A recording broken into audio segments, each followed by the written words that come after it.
6 warning signs you're dealing with someone toxic. We'd all like to believe the best of people.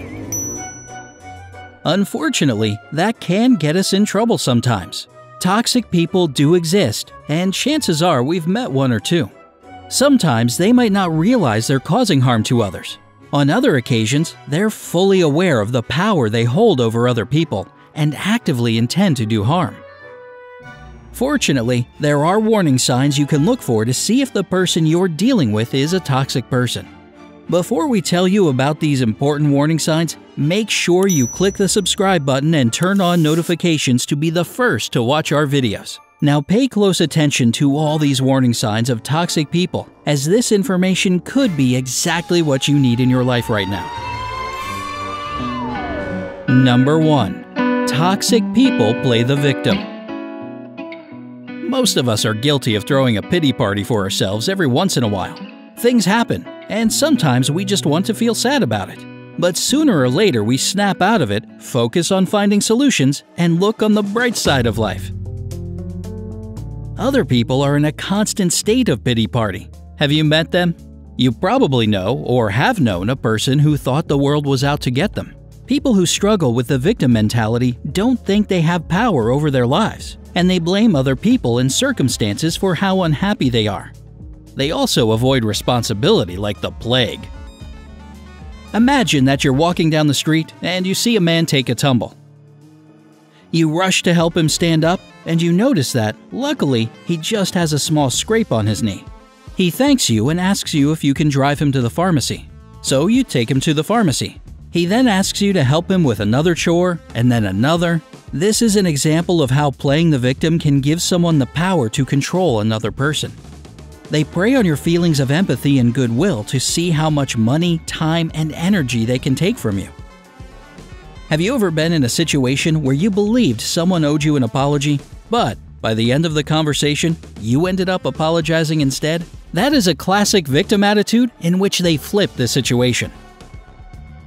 Ask yourself these questions. Do you try to uplift someone while all they can do is put themselves down? Do you try to offer constructive criticism, but the person acts defensively? Do you get blamed for someone else's problems? If the answer is yes, you might be dealing with someone with a victim mentality. Number 2. Emotional abuse. Emotional abuse can be one of the most painful forms of violence and a killer of self-esteem. It creates scars that can last longer than physical ones, and it's difficult to spot. It can leave you with depression, confusion, a lack of motivation, self-blame, and low self-esteem. You might be a victim of emotional abuse or abusing someone you love without meaning to. Emotional abuse can be verbal, yelling, belittling, criticism, and accusing. It can also be subtle. Intimidation, manipulation, and the silent treatment. Ask yourself these questions to spot if you're in an emotionally abusive situation. Do you find yourself walking on eggshells around someone? Does it seem as if this person treats you like a child? Does this person routinely ridicule and disregard your opinions, thoughts, and feelings? Does this person make you feel responsible for all the problems in your relationship? If you answered yes, you might be the victim of emotional abuse. If possible, you need to distance yourself from this person. Number 3. Pathological liars. No one is perfect when it comes to lying. We might tell small lies or lie by omission. Pathological liars take lying to the extreme. A pathological liar is someone who constantly tells lies, usually in an effort to protect their image. They are masters of manipulation and can lie straight to your face. They tend to be impulsive people with a need to impress. Their lies might not always have a purpose, and sometimes they might lie to you just because they can. Dealing with the pathological liar can leave you feeling confused, betrayed, and paranoid. It might even make you question your sanity. Sometimes pathological lying can be a symptom of more serious problems, like borderline personality disorder, narcissistic personality disorder, and depression. These disorders require professional medical help and can be dangerous when left unaddressed. Do you know a pathological liar?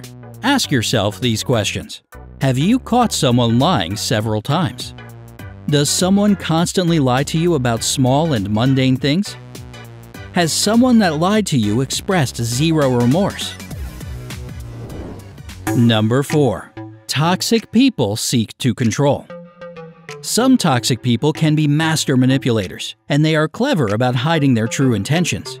Controlling people might want to know where you are and who you are with. They might be vocal about it or try to control you in more subtle ways.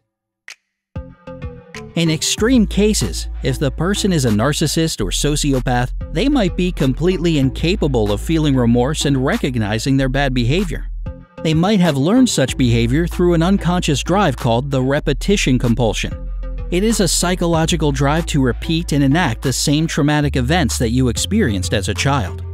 To a certain extent, the repetition compulsion explains why, if one or both of your parents were controlling you, you'll try to enforce control over your partner or children. Ask yourself the following questions to see if you are dealing with a controlling person. Does someone need to know where you are at all times? Does someone micromanage your work? Does someone pull you away from your loved ones to keep you all to themselves? Number 5. People who don't respect boundaries. Imagine that you draw a line on the floor and ask a person not to cross it. However, instead of respecting your wishes, they cross your boundary just to see if they can, to test you, or to actually cause you harm. To properly function as civil members of society, some boundaries seem to be obvious to most of us, respecting someone's personal space, private property, and right to free speech. But certain people project their vulnerabilities and insecurities onto another person in the form of anger and bullying. They are incapable of respecting boundaries. They can't process their own toxicity, so they deal with it by putting it onto someone else. A perfect example of this is bullies. Bullies want to push your buttons until you break. They want to step into your personal space, destroy your private property, and break your will. They need to make someone feel small so they can feel big. Bullying happens in all sorts of environments, not just school. It could be happening in your home or office. Check to see if you are dealing with a bully. Does someone constantly play with your weaknesses to pinpoint them? Does someone continue to cross your boundaries after you have asked them not to? Does someone intimidate you by entering your personal space? Is someone gossiping about you or humiliating you? Number 6. Negative people. Everyone can feel negative sometimes. Picture that you are heading into a work meeting, feeling happy and confident with yourself. Then you see a negative coworker walk in. The whole team might have been feeling happy and optimistic at the start of the meeting, but one negative coworker has the power to bring the whole team down if left unchecked. As the proverb goes, a rotten apple spoils the barrel. And that can clearly be seen when it comes to negativity. Before you know it, the whole barrel is infected. Some people wish to share their negativity with the world, and it can spread like wildfire. Are you dealing with a negative person? Check with these questions. Does your mood drop after interacting with a particular person? Does someone walk into the room and you immediately feel put out? Is there someone that can only speak of bad news or negative stories? Is there someone who complains nonstop? While watching this video, did you recognize yourself as a toxic person? Test yourself with the following questions. Do you secretly wish that something bad would happen to someone? Do you enjoy sharing your tragic stories with others? Do you have a tendency to be jealous or possessive?